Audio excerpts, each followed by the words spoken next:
ensemble vers ce nouvel ordre mondial. Et personne, je dis bien personne, ne pourra s'y opposer. Qui est derrière tout ça? C'est la véritable interrogation, qui est derrière tout ça? Pendant ce temps, du côté du Canada, eh bien, on est en train de préparer la Covid-21. Et on a préparé de ce côté-là des camps d'isolation pour les réfractaires. Cela signifie tout simplement que si vous refusez de porter un masque, si vous refusez de faire justement ce qu'on vous demandera de faire, on vous mettra tout simplement comme dans un camp de concentration, comme à l'époque nazie. Regardons justement cette autre vidéo. Bonsoir à tous et à toutes. Voilà le document qui s'appelle Plein feu sur l'heure juste. Le Canada devient tyrannique, partagé par des Canadiens qui ont assisté à une réunion et qui a pu filtrer. Et vous allez avoir également ici la deuxième verrouillage total des camps d'isolation pour ceux qui refuseraient. Voilà donc... c'est un Canadien, merci à lui, qui l'a partagé, il s'appelle Joël Nardon, donc que je suis puisque je suis abonné à beaucoup de pays, donc Canada, Amérique, etc. Et donc ça me permet d'avoir des éléments assez rapidement. Voilà, donc le 14 octobre, il dit: j'ai reçu cela d'un membre élu du gouvernement canadien qui est consterné par les projets du cabinet du Premier ministre, donc ça s'appelle le PMO, pour nos voisins du Nord. C'est un cauchemar qui est en train de se dérouler. Je veux vous fournir des informations très importantes. Je suis un membre du comité du Parti libéral du Canada. Je siège dans plusieurs groupes de comités, mais les informations que je fournis proviennent du comité de planification stratégique qui est dirigé par le cabinet du Premier ministre. Je dois commencer par dire que je ne suis pas content de faire ça, mais je le dois. En tant que Canadien et surtout en tant que parent qui souhaite un avenir meilleur, non seulement pour mes enfants, mais aussi pour les autres enfants. Et en ce qui me concerne, je relais également ce document et je m'ajoute également à ce monsieur et à ce qu'il évoque.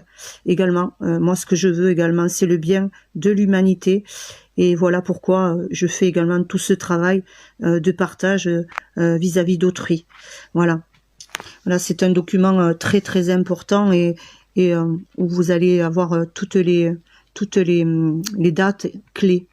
Voilà l'autre raison, dit-il ici, ce monsieur, pour laquelle je fais cela, c'est parce qu'environ 30% des membres du comité ne sont pas satisfaits de la direction que ça prend au Canada. Mais nos opinions ont été ignorées, ils prévoient d'aller de l'avant vers leur objectif. Voici ici la feuille de route et l'objectif qui ont été définis ici par le PMO, et ce sont les suivants. Donc, petit point, premier point. Mettre progressivement en place les restrictions d'un second verrouillage sur une base continue en commençant par les grandes régions métropolitaines d'abord et en s'étendant vers l'extérieur, prévu d'ici novembre 2020. Accélérer l'acquisition ou la construction d'installations d'isolement dans chaque province et territoire, prévu décembre 2020. Les nouveaux cas quotidiens de Covid augmenteront au-delà de la capacité de test, y compris une augmentation de décès qui sont liés au Covid en suivant les mêmes courbes de croissance, sont attendus pour fin novembre 2020. Second verrouillage complet et total, beaucoup plus strict que les restrictions du premier verrouillage et la deuxième phase de roulement, prévue fin décembre 2020, début janvier 2021. Réforme et extension du programme de chômage en vue de sa transition vers le programme de revenus de base universel, prévu ici le premier trimestre 2021. Mutation projetée du Covid-19 ou co-infection avec un virus secondaire qui s'appellera le Covid-21. Messieurs, vous avez suivi les uns et les autres. Ils avaient déjà programmé cela, président Bandakani. On parlera dans les jours à venir du Covid-21, c'est ce qui est prévu. On ne va pas également oublier que nous sommes en plein mois de novembre 2020. Et du côté de l'Occident, précisément en France et ailleurs, eh bien, on parle du second verrouillage. Et sans oublier, bien sûr, des couvre-feux entre 21h et 6h du matin. En fait, on a même beaucoup changé. On a l'impression que le virus a muté. Mon cher Jocelyn Gove, je n'aime pas souvent faire allusion à mes sorties, souvent, qui sont d'ailleurs très rares sur Facebook. J'avais fait une vidéo dès le début de cette prétendue pandémie, où j'avais annoncé qu'il y aura Covid-19, Covid-20, Covid-21. La vidéo est encore sur Facebook.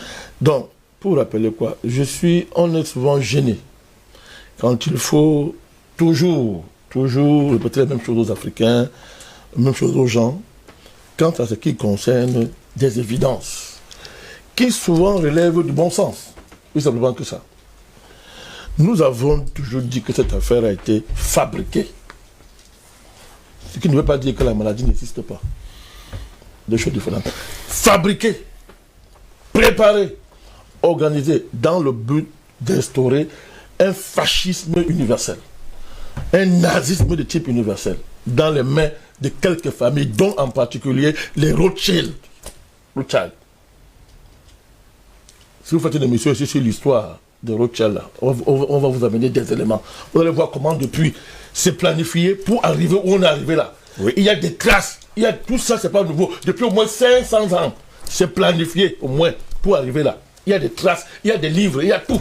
C'est plus un débat aujourd'hui. C'est plus un débat aujourd'hui, mon cher. Voilà une des rares, entre guillemets, maladies au monde où,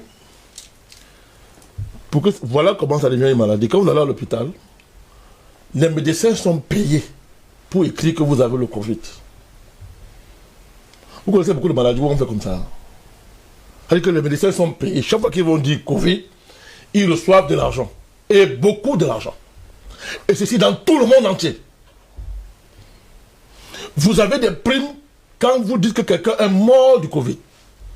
Autrement dit, on a encouragé et financé le massacre des gens. Parce que quand vous ouvrez une telle vanne, vous avez créé une pompe que vous n'arrêtez plus. Parce que ça va être la course à celui qui va présenter le plus non seulement de malades Covid, mais des cadavres Covid. Cette maladie. C'est ce que vous appelez pandémie là. Voilà une pandémie qui n'a pas de patient zéro. Jusqu'aujourd'hui, il n'y a pas de patient zéro.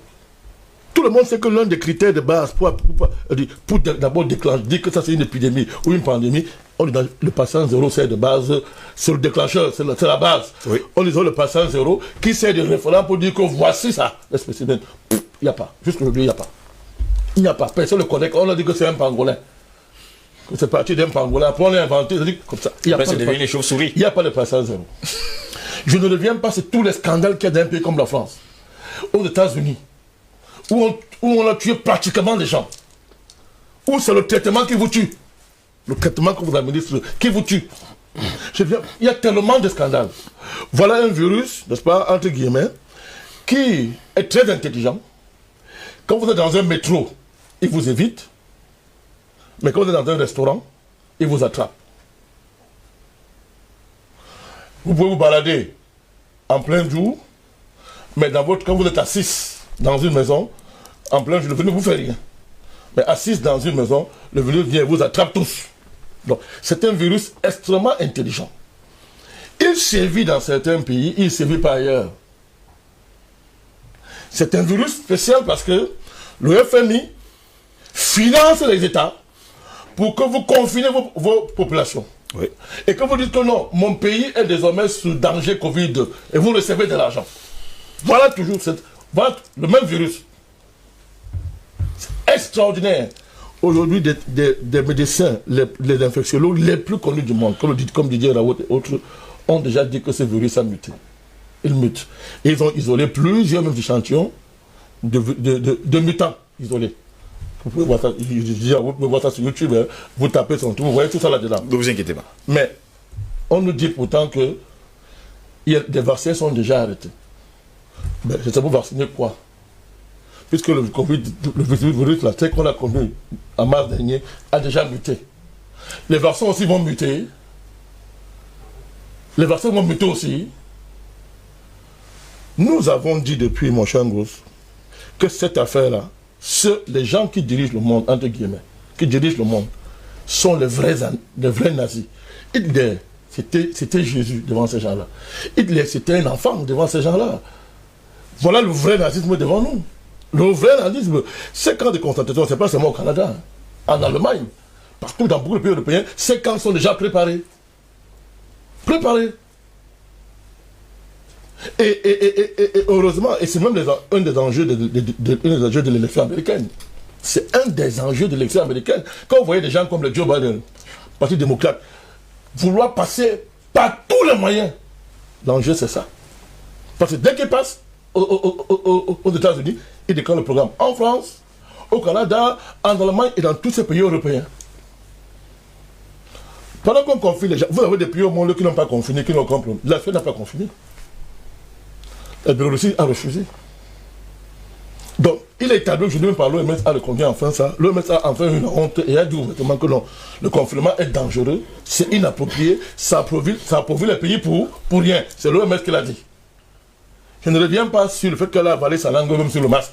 Où l'OMS dit quand même que non, il n'y a aucune théorie, il n'y a aucune recherche scientifique qui va dire que le masque protège du virus. C'est l'OMS qui le dit, c'est pas nous. Allez fouiller, là, si vous allez voir ça dedans.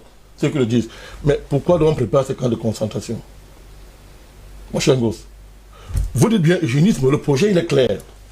Dès 1974, si mes souvenirs c'est exact, je pense à la date, les Américains décident que leur politique étrangère à l'égard du tiers-monde est placée sur le sceau de la diminution de la population. Oui. C'est écrit, c'est annoncé, c'est Kissinger, le premier secrétaire d'État. Et depuis ce moment-là, ça a été ravalé en secret, mais c'est la même chose qui gouverne la politique américaine étrangère à l'égard du tiers-monde. C'est écrit. C'est un objectif de politique étrangère des États-Unis. Ça a été marqué dans le registre, comme ils disent, sécurité nationale. Aux États-Unis, quand on dit qu'un sujet est sécurité nationale, ça veut dire que c'est la priorité absolue pour les États-Unis. C'est écrit, c'est écrit. Quand le Covid a commencé, Kissinger a fait une sortie. Il parle à peine ce temps-ci. Il est très âgé. C'est tordu. Il a dit, enfin le grand jour est arrivé. Moi j'ai les documents. Le grand jour est enfin arrivé où notre plan doit être implémenté. Oui. Il est sorti, il a dit ça ouvertement. Il a rappelé que c'est depuis 1974 qu'il travaille pour ce plan. Vous avez des réunions qui se tiennent à des niveaux très élevés en Europe. Des vidéos existent, des traces existent, des documents existent, où des gens, des stratèges européens sont réunis pour dire que le péril majeur qu'ils courent, c'est ce qu'ils appellent la démographie africaine. Je ne parle pas des autres. Ils parlent donc que l'objectif principal, c'est de diminuer la population africaine dans un premier temps et passer plus loin. C'est-à-dire son quasi-anéantissement. Ils le disent ouvertement, c'est dit et c'est connu de façon claire. Donc maintenant, quand ces projets-là ne sont que la face visible du vrai projet qui est le jeunisme. Docteur Yaman, si on a fait un débat ici un jour, il a bien expliqué le projet. On en parlera dans un instant. C'est une évolution naturelle du capitalisme. Parce qu'aujourd'hui, la bourgeoisie mondiale, coiffée par les banquiers, et j'aime vous mettre un nom, la famille Rothschild, elle est personne. Vous avez les Rockefeller, mais particulièrement cette famille-là, ne veut plus entendre parler d'ouvriers, de grèves, de protestations. Ils ne veulent plus que personne sur cette terre remette en cause la suprématie bourgeoise, c'est-à-dire de ceux qui ont l'argent, qui ont le capital. C'est là qu'il s'agit. Donc il faut créer une nouvelle espèce humaine qui va être un esclave à vie, malléable comme il veut, convéable à merci, en fonction de leur désignata. Et eux donc, ils vont donc se réserver, eux, les plaisirs, les vrais plaisirs de l'humanité. Les vrais plaisirs de l'humanité. Ils vont se réserver ça à eux. Le reste là, ce sont les esclaves qui doivent travailler. On va moduler leur force de travail selon les désirs des bourgeois. En fait, il s'agit de faire de l'être humain un logiciel. Tout simplement. On vous